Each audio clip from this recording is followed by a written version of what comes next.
Okay, I'll try it again. Good evening. Good evening. That's better. Welcome. 13th Annual United We Walk Martin Luther King Memorial Celebration. We welcome you tonight as we all commit ourselves to dare to live his dream, to remember, to look back, but also to look ahead. As our different generations join together and our different cultures, our schools, our families, when we dream and we walk and we sing and we pray and we commit ourselves for the dream and for peace. A number of different traditions have begun over the years in this particular commemoration in our Sunday evening vigil as well as the Monday morning activities. One of them is that we include a number of different languages. So everyone's going to learn a few new words in some different languages tonight as well as tomorrow. We're going to begin with Hebrew only because we happen to be standing here. That's, right. But the words actually come from the Psalms in the Bible. In Hebrew, Hine ma tov u'manayim shevet achim gam yachad. How good, how pleasant it is when all of us can join together as brothers and sisters, as equal partners in this great experiment of America, when all of us can join together in song, in prayer, and in peace. You'll find the words as you will find the instructions for the entire evening celebration here in the program, inside. I introduce Cantor Kat Hastings. I'm Rabbi Norm Roman from Temple Kolami, and we invite you to sing. Hine ma tovu manayim, shevet achim gam yachad. Hine ma tovu manayim, shevet achim gam yachad.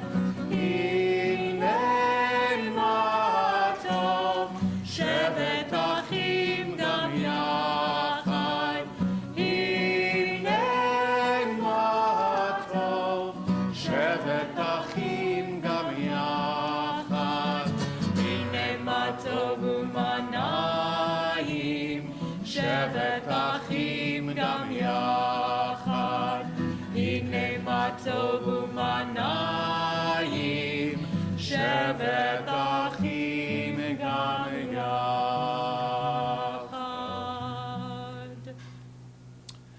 Ladies, our co-chairs.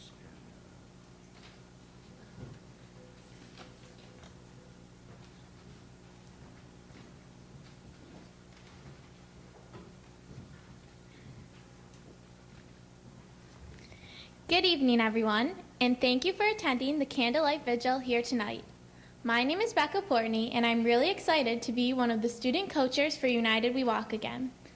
When I was in middle school, I attended United We Walk, and it raised my awareness of Martin Luther King Jr. and how he changed the world as we know it. It wasn't until last year, though, when I really began to get involved.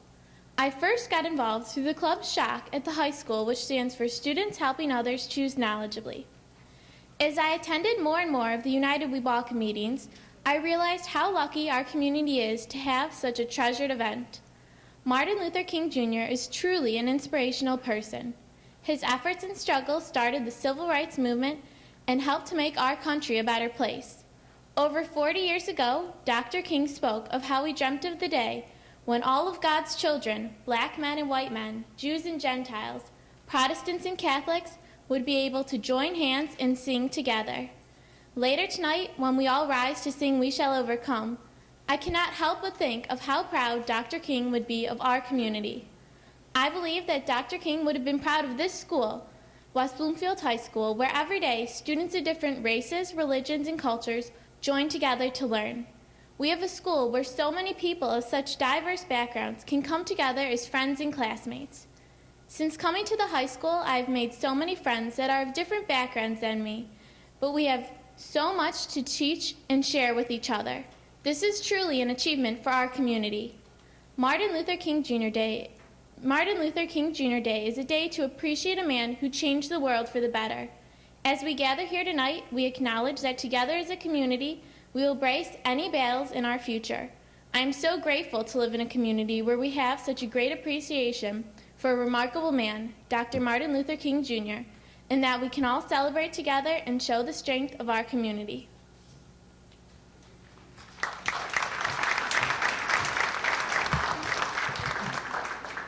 Hello, my name is Chanel Jeter, and I am a freshman here at the beautiful West Bloomfield High School. This is my first year involved with United We Walk and my first year as student co-chair. I was recommended to the committee by Mrs. Reeves, one of our hard-working counselors, and as an ambassador for their African American Awareness Club. I was made co-chair by the wonderful Miss Hofford, my civics teacher, and a United We Walk co-chair. I decided to participate because I love diversity and the search for new ways to bring about a change to our society. United We Walk is a perfect venue for both of these purposes, and the perfect opportunity to show my appreciation to Dr. Martin Luther King Jr. and everyone else who sacrificed so much so that I can enjoy the benefits of a country that is the closest it has ever been to truly being free. Tonight, and tomorrow if you come, I would like for you to consider the struggles that Dr. King and the others in the movement went through and how you can repay them for their sacrifices. One way is to donate to the Martin Luther King Jr. Memorial Fund, which is being built in Washington, D.C. If you are interested, please see Mrs. Reeves or any other AAA member, including myself. Thank you and enjoy.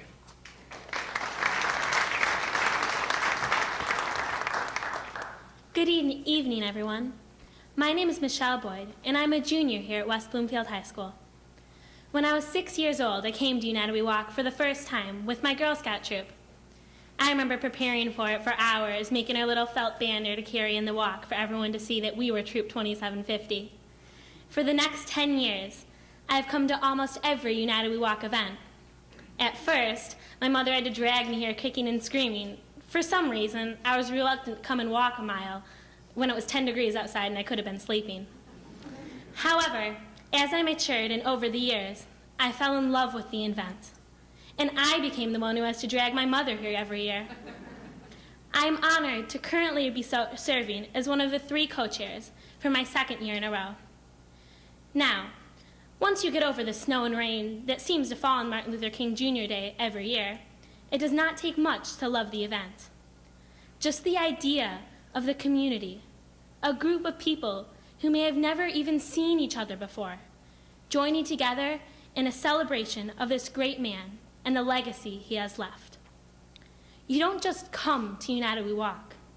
The second you walk through those doors, you become part of it. You're immersed right into his legacy itself. There really is no other day or weekend like it. What other chance does one get to have a real, deep conversation about the issues that face Detroit?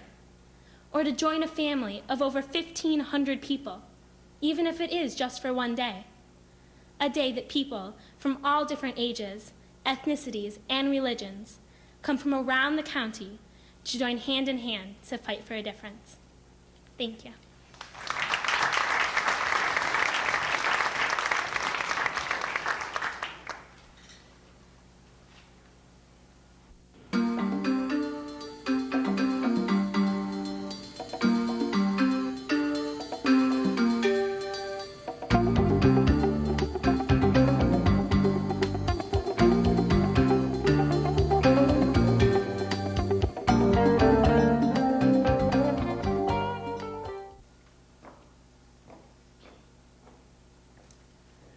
Good evening.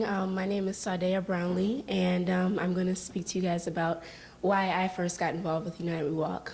I've been involved with United We Walk since the 10th grade, and what really drove me into it was the fact that I could get involved with a program that was about changing people's ideas to really try and be accepting and embracing of other people. And this celebration is about that. It's about trying to get other people to come together with someone who is not like yourself and just for this day, make a difference in honor of a great man and other leaders who are known or either unknown, and really do what you can for them, in respect for them. And look at your neighbor without bias, or either try and understand where they're coming from in different activities. So that's why I really got involved in it, and it's truly been an enriching experience, and I'm, I'm glad that I did, so thank you.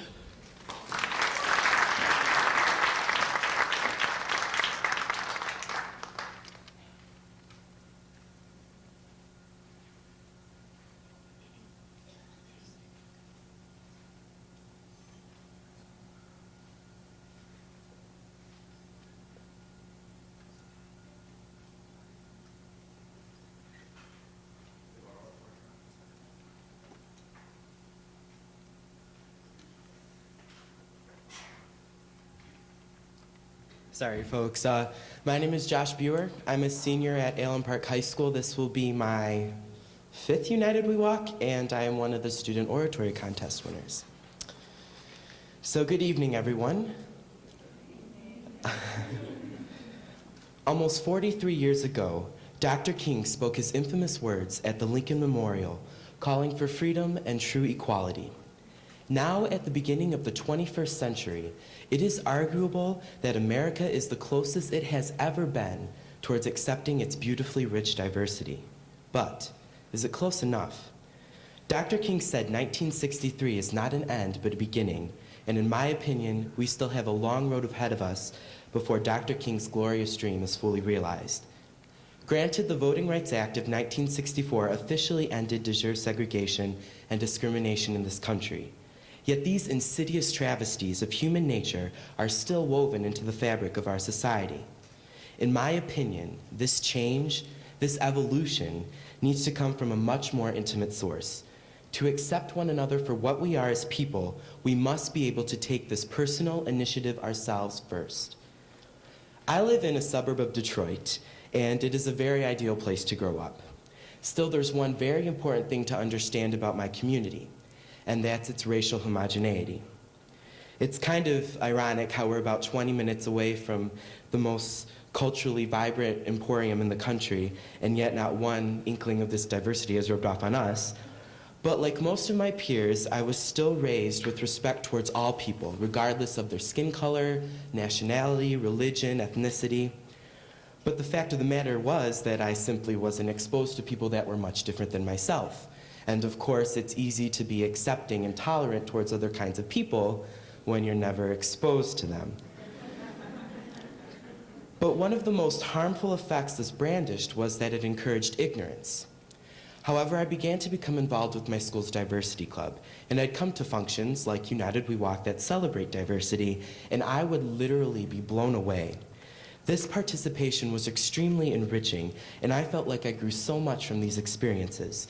Hearing other teenagers relate to my everyday struggles while at the same time sharing our perspectives based on our different backgrounds proved to be absolutely invaluable. Now I fully understand the insight behind Dr. King's astute statement, "Our lives begin to end the day we become silent about things that matter." If we remain in our comfort zone, we will always be sheltered and never get to share the beautiful experiences of learning from each other. Dr. King said that if America is to become a great nation, this must become true. As Americans, we have so much potential that lays withering and dying in all of these insecurities and reservations. And until we overcome these personal obstacles that prevent us from reaching out to our neighbors, we will never get to experience the utopia of Dr. King's dream. So tonight and tomorrow, as we celebrate the wisdom, courage, and hope of Dr. King, let us challenge ourselves to open our minds and our hearts and help make his amazing dream become a reality. Thank you.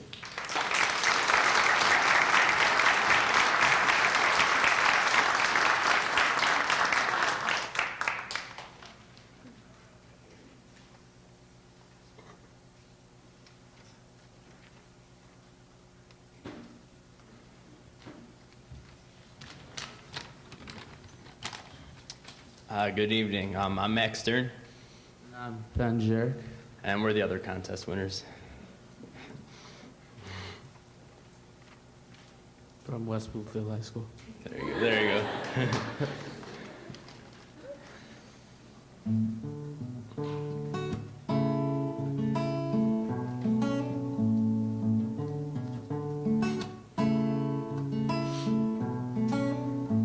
Let it go,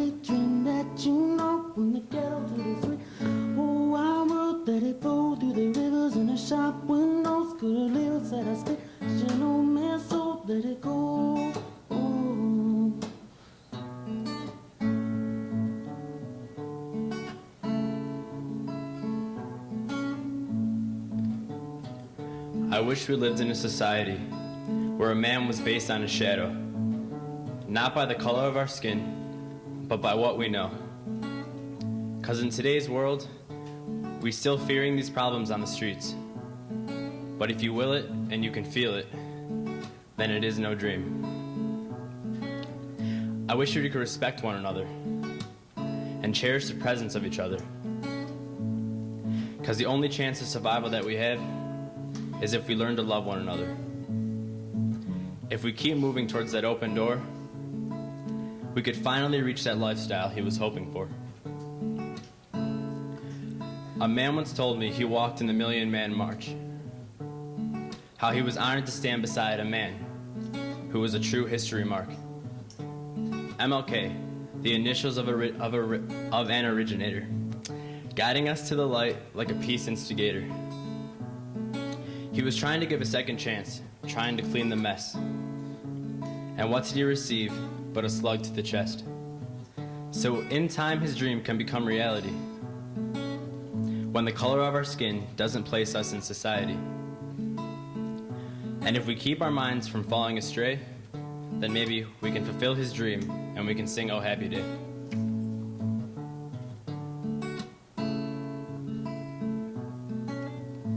Let it go, the hate dream that you know, from the ghetto to the street to the wild world. Let it go through the rivers in a shop window. Good lyrics that I spit, touching no man's soul. Let it go. Let it go, let it go.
Thank you.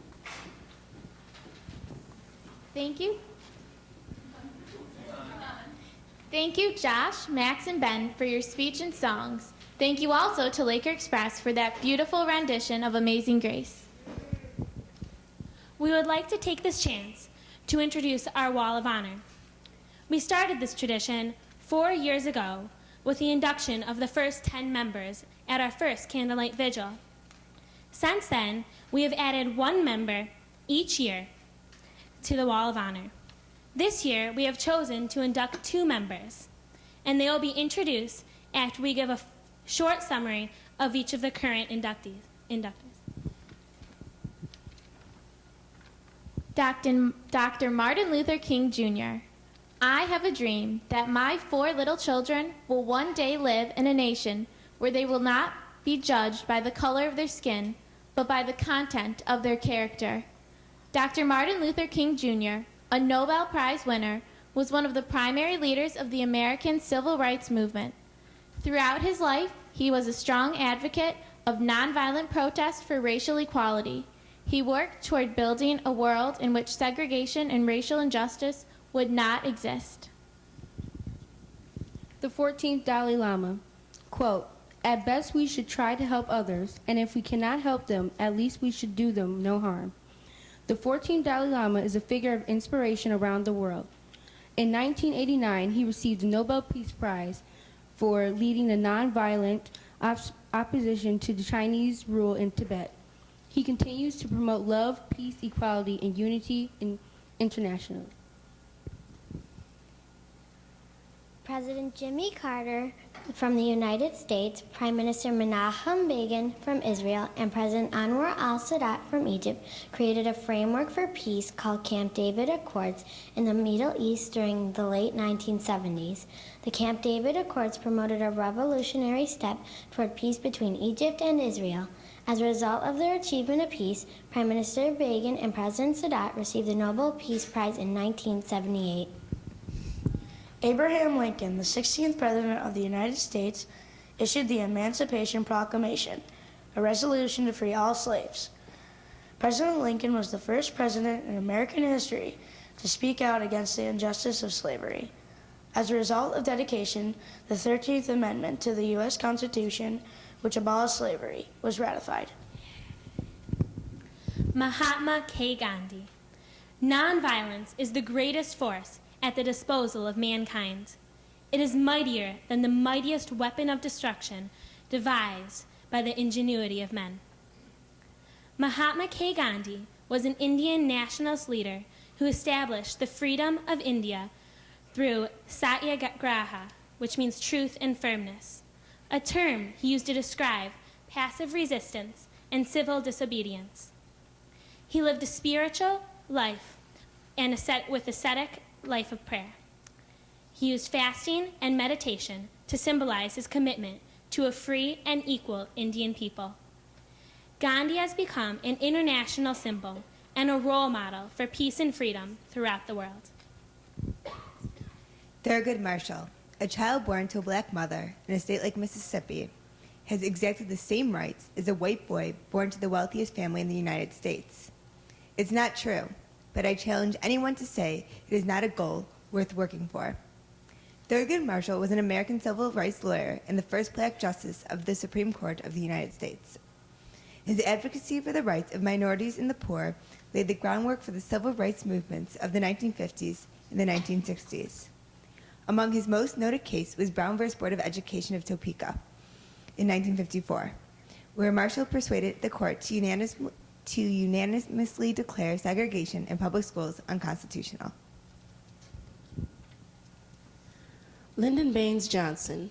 It is the excitement of becoming, always becoming, trying, probing, falling, resting, and trying again, but always trying and always gaining. Lyndon Baines Johnson was the 36th President of the United States. During his term as president, he promoted racial equality by signing the Civil Rights Act of 1964 and the Voting Rights Act of 1965. His plan for a great society aided millions of underprivileged Americans. Father William Cunningham. Intelligent and practical action to overcome racism, poverty, and injustice. Father William Cunningham was the co-founder of Focus Hope. Father Cunningham, along with Eleanor M. Josadis, helped to form an organization that promotes civil and human rights through a movement of minds, hearts, and wills. Today, as a result of the dedication of Father Cunningham, Focus Hope feeds the hungry, trains the jobless, and is a beacon of hope for the poor and downtrodden, regardless of race, creed, or national origin. Mother Teresa, let us make one point, that we meet each other with a smile when it is difficult to smile. Smile at each other. Make time for each other. Mother Teresa was a Roman Catholic nun who inspired to make a difference in the world. She established the Missionaries of Charity, which was an orphanage for the less fortunate. In 1979, she was awarded the Nobel Peace Prize for her extensive and selfless humanitarian efforts worldwide. Nelson Mandela. For to be free is not merely to cast off one's chains, but to live in a way that respects and enhances the freedom of others. Nelson Mandela was the first black president of South Africa. He was successful in peacefully ending the laws of apartheid, which forced segregation throughout South Africa. As a result of his peaceful efforts, he won the 1993 Nobel Peace Prize. Rosa Parks. When one's mind is made up, this diminishes fear. Knowing what must be done does away with fear. Rosa Parks' refusal to relinquish her bus seat triggered an African-American boycott of the Montgomery bus system in 1955. Her decision and the bus boycott brought national attention to the civil rights movement and eventually resulted in the end of segregation on Montgomery buses. In 1957, Rosa Parks moved to Detroit, where she resided for the rest of her life. Known as the mother of the civil rights movement, she founded the Rosa and Raymond Parks Institute for Self-Development, an organization that sponsors programs designed to help young people learn more about the U.S. civil rights movement. Shirley A. Chisholm. Take away an accident of pigmentation of a thin layer of our outer skin. There is no difference between me and anyone else. All we want is for that trivial difference to make no difference. Representative Shirley A. Chisholm was an African-American female to be elected to the U.S. Congress and the first African-American woman to run for President of the United States. In her career as a Congresswoman, she fought actively for civil rights, women's rights, and peace around the U.S. and the world. She received numerous awards throughout her lifetime, including Woman of Achievement and Key Woman of the Year. Coretta Scott King. Coretta Scott King was born April 27, 1927, in the town of Heiberger, Alabama. One of 3 children, Coretta spent her childhood working on the family farm with her parents and her siblings. Coretta attended Lincoln High School in nearby Marion, Alabama. Inspired by her mother's love of music, Coretta played the trumpet and the piano. Her first love, however, was singing.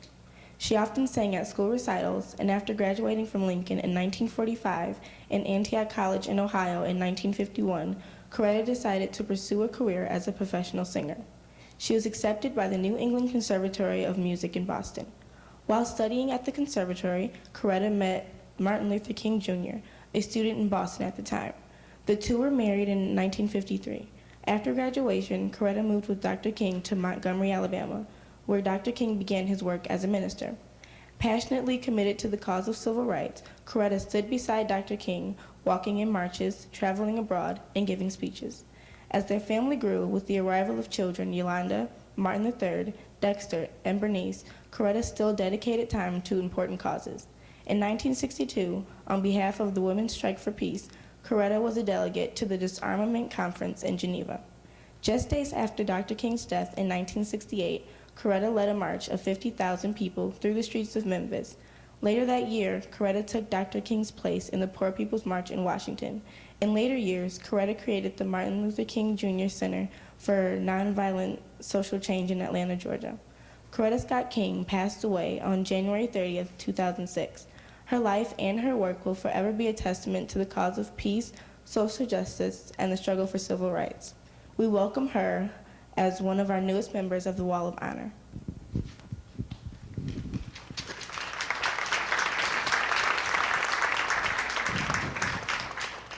Paul Rusesabagina was born June 15, 1954, in Marama, Gitarama, in the Central South region of Rwanda. Growing up, Rusesabagina thought about being a pastor, but later graduated from the hotel management program of Ealy College in Nairobi, Kenya. In November of 1992, he accepted the position of assistant general manager of the Mille Collines Hotel in Kigali. The Rwandan genocide began in April of 1994. The Hutu-led Interahamwe began to slaughter the Tutsi population. Although of mixed heritage, Rusesabagina was concerned for his family. He brought them to the hotel for safety. As managers of the hotel fled, Rusesabagina requested and received an appointment as temporary manager. Soon after, many orphans and refugees sought shelter at the hotel. At great risk, Rusesabagina was able to use his position at the hotel to protect them from the Hutu militia. As tensions increased, Rusesabagina chose to remain at the hotel, fearful that his departure would seal the fate of those left behind. Hutu soldiers pressured Rusesabagina to kill the refugees, including his own family. Rusesabagina refused, thus risking his own life. His guile and strength of character saved the lives of those at the hotel. Eventually, Rusesabagina and his family were forced to flee to Tanzania. His heroic efforts and sacrifices earned him the United States Presidential Medal of Freedom.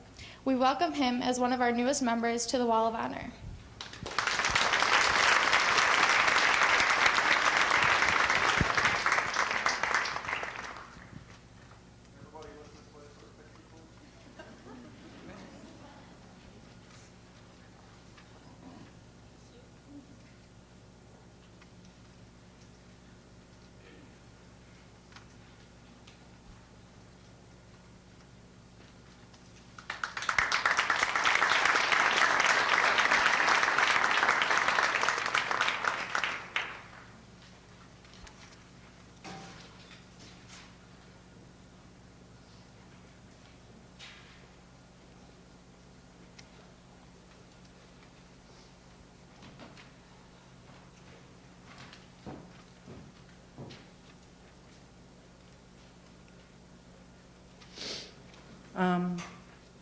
I wish I was a kid again, because I would start all over and be like you guys, all you students that are here. I think you're phenomenal to be here and participate in this and be so aware and so caring. What a good way to start out life.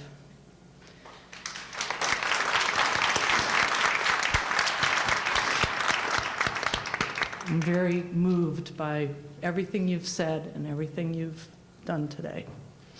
My name is Lori Hoffman, and I am a teacher, and I care about kids and the world. I teach in Allen Park Public Schools, and I went to Rwanda in 2005. I went there to trek in the mountains after the guerrillas, but I fell in love with the people and the history. And I came back very obsessed with Rwanda and the people and the history. And I read everything I could read, and one of the books I read was An Ordinary Man by Paul Rusesabagina. And in that book, it was Paul's autobiography, his story. And in his book, he talked about a man named Thomas Kamilindi and other people. And I read the book, and every page took it all in. And I read about some of his story. Towards the end of the book, Paul mentioned that Thomas was now living and alive and free and living here in America, in Ann Arbor.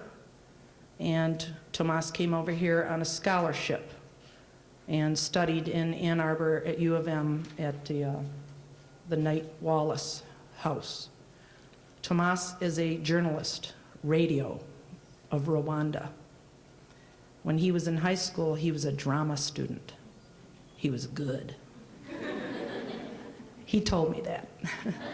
And the president of Rwanda at the time had a son that went to the same school that Thomas went to. So the president came a couple of times. The president was Hutu, and I will say his name. He laughs when I mispronounce, but General Habyarimana. Oh. He'll tell you. The president said to Thomas, I want you to be my radio man And eventually, Tomas, who wanted to be a doctor, kind of was more what he really wanted to be, ended up being a radio man for Rwanda. Tomas is a survivor of the 1994 genocide, and he is here to tell you his story.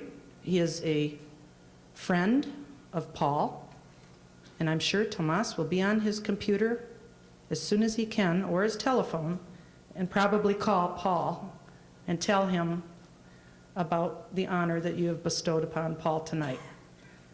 But Tomas has his own story, and he will briefly kind of tell you a little bit about his experience involving his stay at the Hotel Rwanda. So I'd like to introduce my little brother.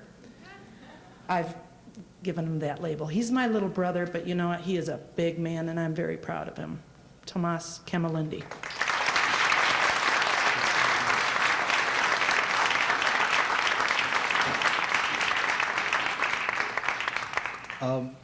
I thank you very much. When I found myself before people like you, I have no word, because I tell you I was not prepared when I came to USA for such events. And I appreciate so much the opportunity you give me to share what I lived and what Rwandans lived, and in fact, what the humanity lived when the humanity decades before said never again, but it happened again, and is taking place now again somewhere in Darfur. It's a shame for the humanity. And what I want to share with you this evening, it's only a portion of my life in the hotel, which was managed at the time by Rusesabagina. When I came here this evening, I didn't know that he was to be honored again here. And it's a big surprise and a big pride for me, because this man, I many times gave him chance to have heart attacks. I tell you, I came at this hotel on April the 14th in 1994, seeking refuge because everywhere in Rwanda, excuse me, there was no safe place. And I went there by like this. I don't know, maybe I will survive if I go there, and I went there. And at the time, Paul and I, we didn't know each other. We met for the first time at the hotel, and he gave me the telephone, the fax line. I used it to call many friends, journalists around the world, and to send faxes everywhere I could.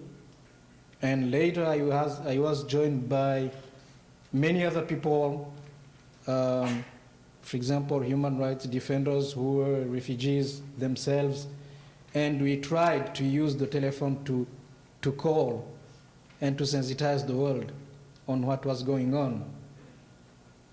But the militia, the killers, knew well who was a sort of leader of that campaign, and they said on air, on RTLM, the hate radio, Kamilindi, we know that Milcolin is not a bunker. Milcolin is the real name of the Hotel Rwanda, meaning it's a French name meaning 1,000 hills. And what the radio said is our language is full of subtle meanings. It was to say, anytime we can take you and kill you where you are. The message was clear. And Paul took his telephone himself and called people he knew, saying, if something happens to Thomas, you will have trouble. Which trouble? Paul had no police force. Paul had no military. He had nothing, only his telephone and his contacts book, notebook.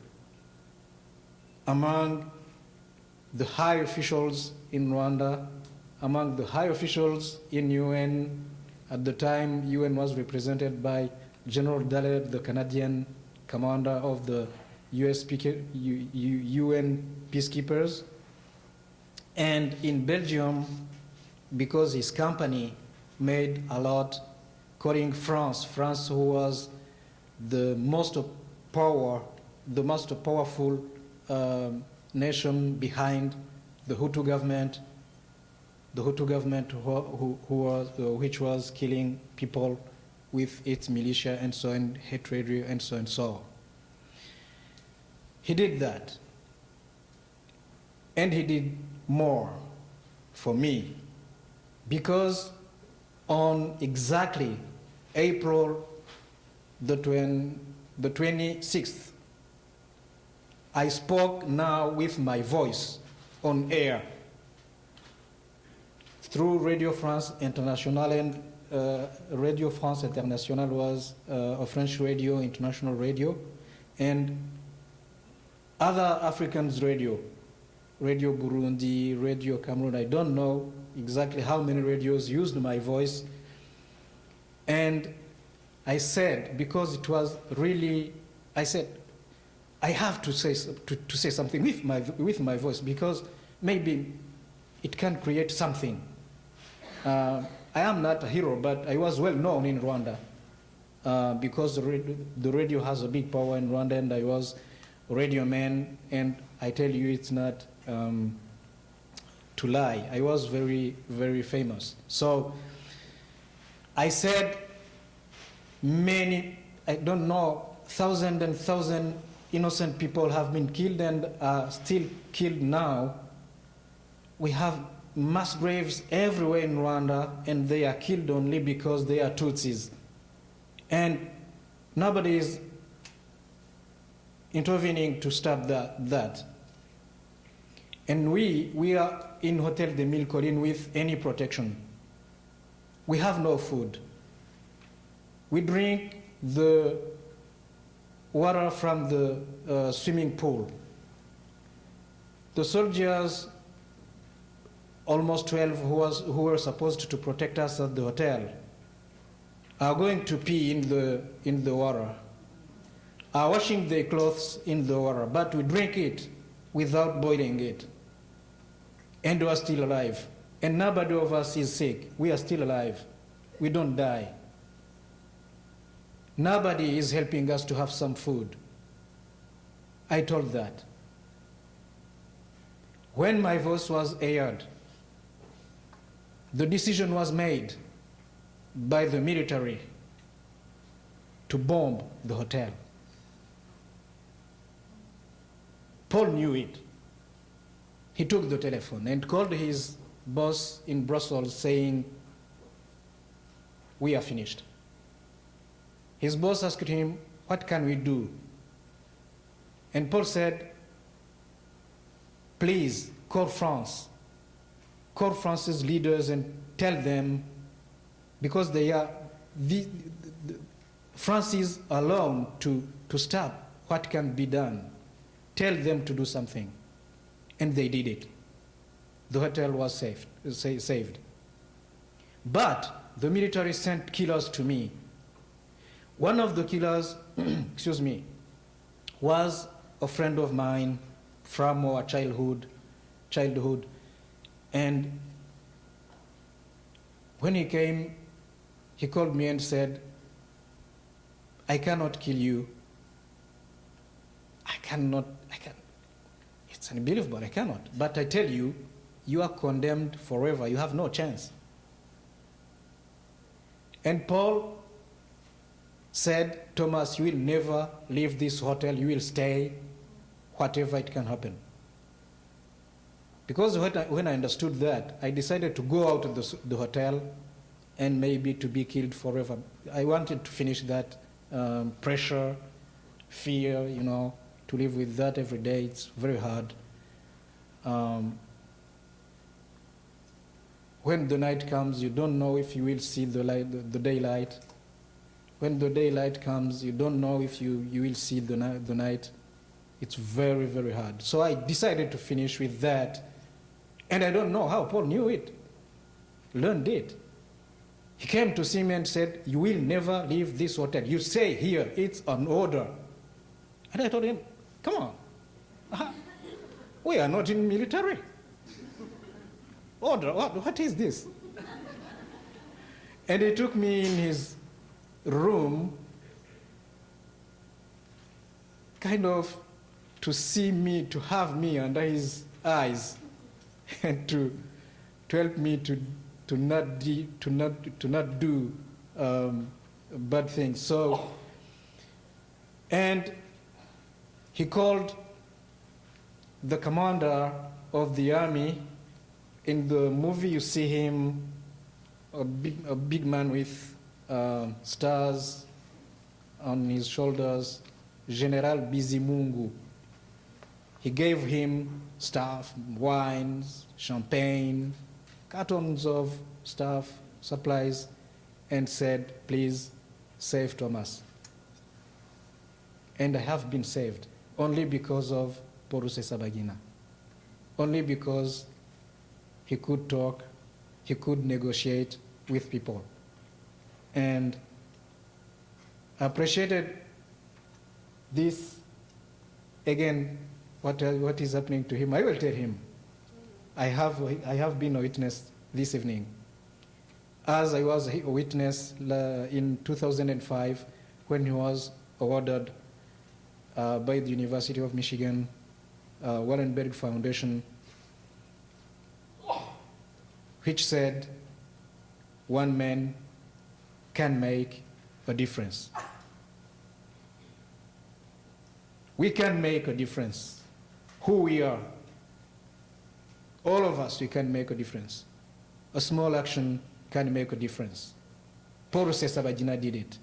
He saved more than 1,200 people. He had no police force, no military, nothing, only his brave. Il était brave in French. Bravery, thank you very much. Only his bravery, he did it. During 3 months, he saved us. And we are still alive. And we must live for our beloved who have been killed. I thank you very much.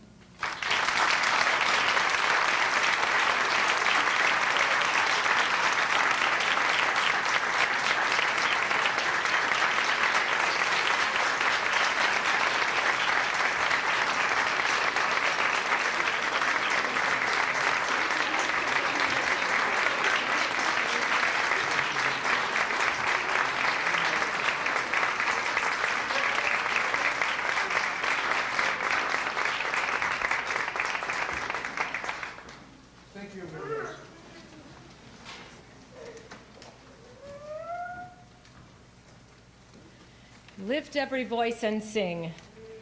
James Weldon Johnson and his brother J. Rosamond did not want this to become the Black national anthem. They felt the United States had an anthem and they did not want there to be any divisiveness. They wanted it to be a hymn, a dream, a goal. But it has indeed become an anthem, not only for the African American community, but for everyone who seeks a better vision and a better place for tomorrow. So as it is an anthem for all of us, please rise and sing with harmony and enthusiasm this beautiful piece that is in your handout. I just need to hear the note. Here we go. Lift every voice and sing till earth and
Please be seated for a moment. Thank you very, very much. Our grateful thanks to Rabbi Roman and Cantor Cat Hastings. Thank you. And to all those who have participated tonight. On behalf of the West Bloomfield Clergy Association and Community Forum, I thank you for your presence tonight and for your participation in the program. Special thanks to West Bloomfield School System for hosting us. Barb DeMarco, who is chair of the Board of Trustees. Barb, are you here? Yep, I'm here. There's Barb. Thank you, Barb, for hosting us. Barb is Gary Faber's boss. Gary is the superintendent of schools here. Gary Faber, thank you for hosting us. We are grateful. We are pleased that Janet Wasko, who is the principal of Allen Park High School, is also here. Where did Janet go? There's Janet over there. We're very blessed that Janet's here because she keeps Steve Wasko, who has been very much responsible for some of the activities, under control. Thank you. Keep him away from the microphone tonight. Steve, thank you. We have a couple of special guests. Michael, are you still? There's Michael Rubian. Michael is a former chair. This event catches people's hearts. I've been privileged to work this year with Sherry Masterson. Sherry, are you here somewhere? I know Sherry was. And also Raman Singh. Sherry is there, and Ramon, where's our other co-chair? Ramon? Who have helped in the leadership of the event and are anxious that you be back here tomorrow morning and share in the special events that will take place tomorrow. We are very thankful to those who took part in the program tonight, to our oratory people. Special thanks to Opera Pastries and Hertha Woodruff for the birthday cake. I say that now because you are going to go outside. It is cold. It is a little wintry. We hope you will form a circle of light and then come back in. Visit with our guest, Thomas, who will be here, and take some questions. And please help yourself to some cake. Again, our thanks to Wesley Berry for the roses that are available for you tomorrow. We hope you will do that. Take that as a message. We can do something. Share a rose with someone who needs to have their life brightened tomorrow. And that's thanks to the Berry florists. I think I've covered the thanks that I needed to. At this time, I'm to give you instructions, a very simple instruction. Tip the unlighted candle toward the lighted candle. Do not tip the lighted candle toward the unlighted candle unless you want to bathe your friend in wax. Okay? What we'd like you to do, there are students there ready to light your candle for you. If you would, as we leave here, led by Rabbi Rotman, take a candle, go outside singing, form a circle, and we'll be closed in a time of celebration outside. Thank you very much for coming. See you tomorrow. We shall overcome.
candle, with flame, with hearts, with hands.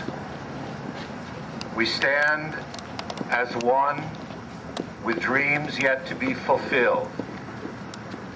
And yet with each step, with each flame, the dream comes a little closer. So we thank you all for the flame of faith and friendship. We thank you all for the spirit that you bring to this night and this day. We remember the Reverend Martin Luther King Jr., his dream and his strength. And we pray that through each other, each of us will find the same strength. We shall overcome. If not today, if not tomorrow, one day. But we shall overcome. We shall dare to live his dream. Thank you all for being here. Good evening, and we'll see you tomorrow morning. It's a birthday celebration. Come get some cake.